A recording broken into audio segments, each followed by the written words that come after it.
focus on the lesson. Live in the hills, but I still get a spread. Started with a little, but I still reinvest it. Feel how I feel, then you feel it's a blessing. I just want the lesson, I just want protection. I'm up and I'm down, but they sound like progression. Farmer never plans if he waits for perfection. Finger to the down. All right, ladies and gentlemen, I hope you had a wonderful day. I got your watch list, and we need to talk about Europe. So we brought this up on the watch list yesterday. We said be on the lookout for the meeting with Italy and how that affects Europe. But this morning, we woke up to a bunch of different news. One of them had to do with Europe, and now it puts things in a very interesting scenario. Again, if you don't remember these videos, we brought this up over the last couple months, and now we're finally watching something. I don't know if you saw EWG, kind of bittersweet. It's down almost like 20% since we made the video. Play still got clapped, but even with the move today, they actually kind of came back to life a little bit. But the point is, right here, right now, with everything going on, and there was a lot today,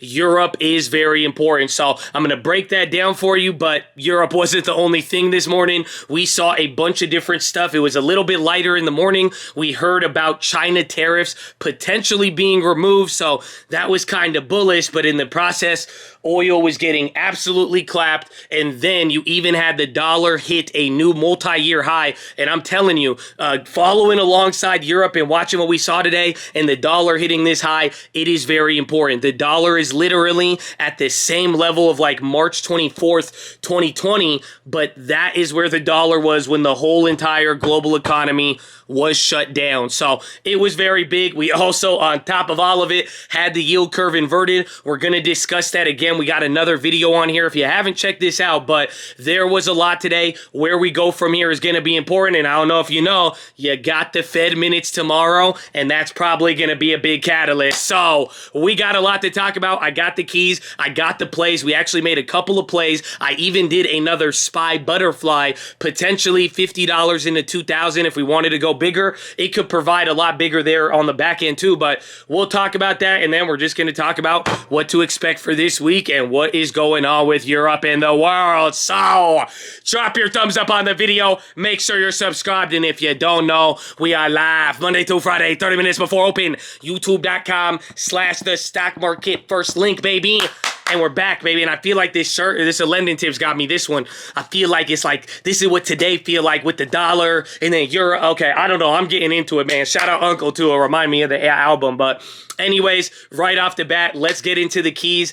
Key number one, explaining what happened today. So I'm going to start this off because a lot of people were scratching their heads. Again, the dollar up is very, very bad. Like we've talked about, as long as the dollar keeps up, you're going to see volatility. Here is a side-by-side chart. Anytime the dollar is peaked, the market has hit another low. Why is this bad? Especially in this context of Europe, because if the dollar is getting stronger, that means some of these other currencies are weakening and they're getting worse inflation. Now, we're not going to get too deep into it. A lot of people say, I don't get it. How do we have inflation if our dollar is strong? That's because currency strength is based off of other countries, but don't look at it too much. The point you got to see, the last time the dollar was here, things were very, very, very, very bad. There's no way. I know you're not supposed to use very, very a lot in linguistics, but I'm just saying it is very bad. And I know we had so many questions today, but I'm like, hey, just don't miss out on this, because even if you see the dollar pull back, I'm telling you right now, even if you see a big dollar pull back, the market might come down with it. So it's going to be very big, but that wasn't what we got with Europe. The point was, dollar shot up a lot today. Euro started weakening. The euro is almost at parity with the dollar. First time in 20 years, but this is why the Europe freakout was the real big deal. And if you didn't tell, it was a real freakout. People were actually worried. We didn't start moving up until euro closed, but the problem was in the morning, the ECB pretty much said that they can't raise rates as fast as they've wanted to simply because the economy is slowing down. And you even had Norway saying today that gas might be cut off over the weekend. So it was one part oil and energy and that crunch right there. But if you don't remember, the ECB over the last couple of days, they've been like, yeah, we're going to raise, we're going to raise, we're going to raise. And then all of a sudden this morning, people in the ECB were saying, well, maybe we won't be able to raise this fast enough because the economy is doing very, very bad and things are slowing down. So pretty much what this boils down to is that the ECB is saying, our economy is too weak to try to fight off inflation, while the rest of the central banks are trying to move towards this tightening.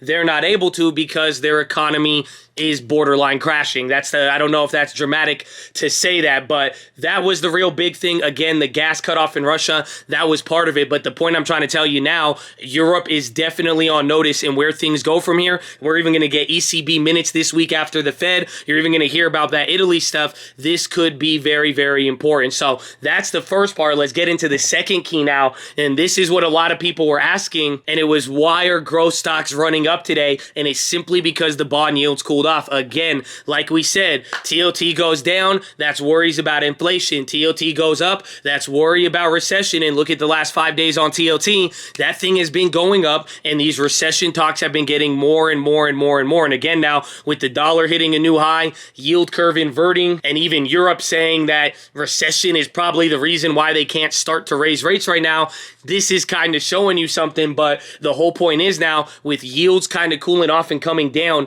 this was good for high growth stocks. I said this a bunch today. If you don't remember, at the beginning of the year, the first like January, February, March freakouts, people were worried about interest rates going up and affecting high growth names. Again, high growth does not like high interest rates. So in a weird way today, watching the bonds recover a lot, that was able to help them. So am I 100% certain on this? Not really. I would say about 80%, but this is something to keep your eye on because we have seen this before. But this was kind of driving it again all over the place today. The staples, defensives, they all did bad. And like we said, dollar's been going up, and this is a big part of what we've been seeing. Commodities have also been getting crushed, everything from wheat to oil. And here's a nice little chart again, dollar versus oil. But the point is, as the dollar keeps climbing, if euro gets bad, you will keep seeing this effect. And pretty much for growth stocks, rates could benefit them. For everything else, the dollar could pretty much destroy it if it keeps going up. So that was the big thing. And then finally now, before we get into the minutes, the last main point was the yield curve.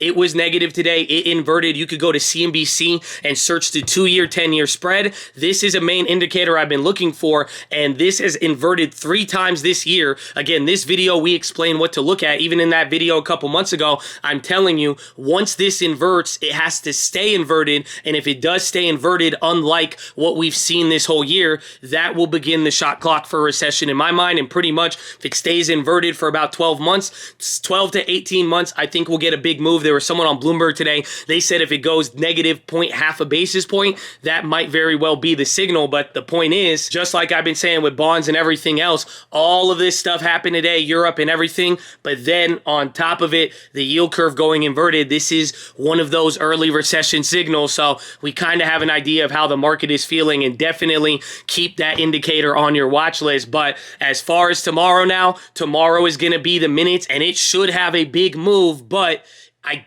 don't know what it's going to be. So literally, it just all depends on the new information we could get. I'm banking on something being new in there, but I just don't know what. I really can't put my finger on it. And what I'm trying to say is that that last Fed meeting was so important. We've been getting larger than typical Fed minutes responses in the last quarter. So I think this is going to be important, but we really don't know what he's going to say. If he touches on anything from balance sheet reduction to future plans to why he did what he did, or if he says something about the state of economy and recession. Again, the minutes is how they made the decision of last Fed meeting. And if you don't remember, that last Fed meeting, expectations within 24, 48 hours went completely 180, and that's why it's going to be key. So gonna see what happens, but I really don't know what to expect. All I'm expecting is volatility, and then really if the dollar just stays up and some of these other indicators from today keep getting worse, I'm not going to believe anything I see on the market pretty much. I don't care if stocks go up, that dollar stays really, really strong.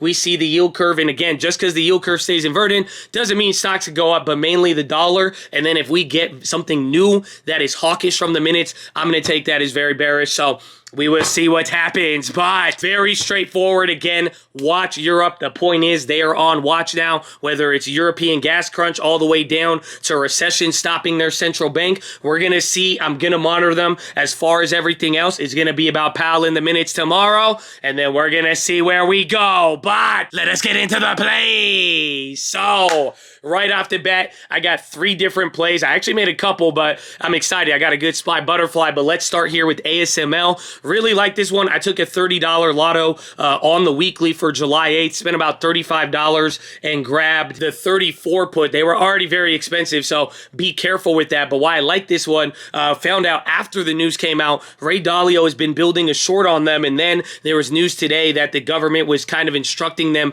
not to sell technology to China, so they may be caught up in the middle. Even if you look at their daily, they've been absolutely clapped, so I'm not too confident on this play. It was pretty expensive. Even though I spent 35 bucks, it had a premium. It was moving all over the place, but if it does develop, I think this could be a very, very good one, so watch out for that. That's number one. Then number two, baby, JWN Nordstrom. So they're coming into earnings, and we've been getting more and more growth slowdown scares and people talking about it. That's why I like this one. It showed up on the scanner, so I figured I'd go with it. Went for some small plays. How much was it? About $19 a pop. I got 2 weeks. I don't know if it covers earnings.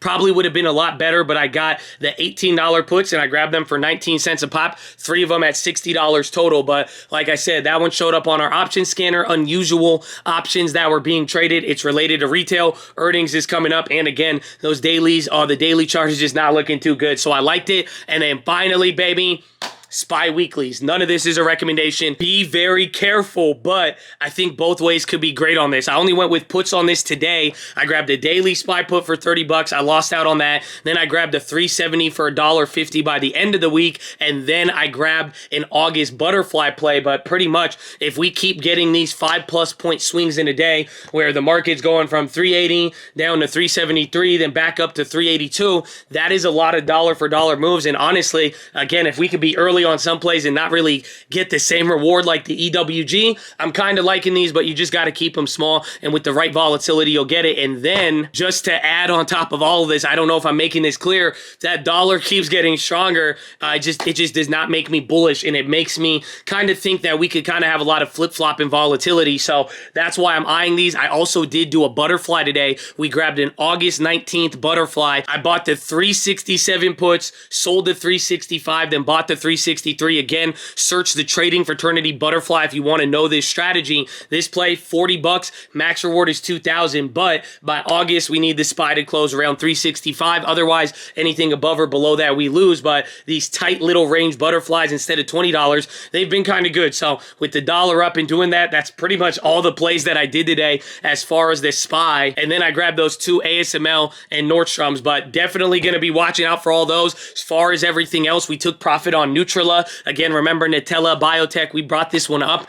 We bought it for 20 cents, sold out for $1. Nice 500% return, so thought that one was good. And then I'm still holding oil. I'm down but up. Remember, I'm down on the rollover and up. Still watching that. Again, UNG was up and then came down today. Still like that play. I'm waiting, and a lot of people are asking me, am I bearish on oil now? No. My position still kind of says the same. If there is a recession and big economic slowdown before or faster than we expect, it can kill the trade. But for the most part, we still got to wait through the rest of the month in summer, and we still have a lot of timing. The problem is, with the dollar and everything else moving, we just have a ton of volatility. So tomorrow's going to be exciting. We're locked and loaded, ready to play every way. Be on the lookout for opportunities. Keep a watch on Europe. But ladies and gentlemen, first half of the year is done. We're entering a new quarter. Earnings is around the corner. And well, it looks like with the dollar, yield curve, and everything, we may be entering in a new regime. So I hope you're ready, but that is your watch list, ladies and gentlemen. Make sure hydrate, healthy, ready to go. Make sure post your watch list. Make sure we see you there in the morning. I need the armor on. I need the helmet shining. And I need you to remember everything you've learned. Because when you re-listen to what you learned a long time ago at a different part in your life, it will hit different. I'm just giving you a preview. But what I'm trying to tell you is you came a long way. And don't forget what got you here. And don't forget what put money in that bank, baby. But the cult loves you. I love you. I'll see you in the morning. Stay hydrated. Stay healthy, chat. I love you. I'm like sweating after this. I'm like hype, man. And get some rest, bro. I walked like 25. I'm out. Shout out to chat, baby. Okay, I love you. See you in the morning. Get ready for minutes. Pal, stop betraying me. Okay, bye.